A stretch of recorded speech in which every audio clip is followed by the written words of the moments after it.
తులారాశి. ఈ రాశి వారికి ఈరోజు కొంత అనుకూలంగా చెప్పుకోవచ్చును. ప్రయత్నాలు ముందుకు కొనసాగుతాయి. శుభ కార్యక్రమాల్లోపట పాల్గొంటారు. రావలసినటువంటి ధనం ఆలస్యంగా కొంత మొత్తము చేతికి వస్తుంది. మీ యొక్క నిర్ణయాలు సమయస్ఫూర్తిగా ఉండాలి. నిర్ణయాలు మారుతూ ఉంటాయి.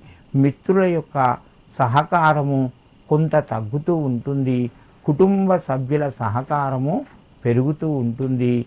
మీ యొక్క చిన్ననాటి మిత్రులు ఈరోజు ఒక శుభవార్తను చెప్పే అవకాశం కూడా ఉన్నది. ఆస్తి వ్యవహారాలకు సంబంధించిన పనులు కొంత ముందుకు సాగుతాయి. వివాహాది కార్యక్రమాలు కూడా ఇంటి లోపల ప్రస్తావన వస్తుంది. తులారాశి వారు ఈరోజు అయ్యప్ప స్వామికి నమస్కరించి మీ యొక్క పనులు ప్రారంభించండి. మీకు మరింత శుభయోగం కలుగుతూ ఉంటుంది.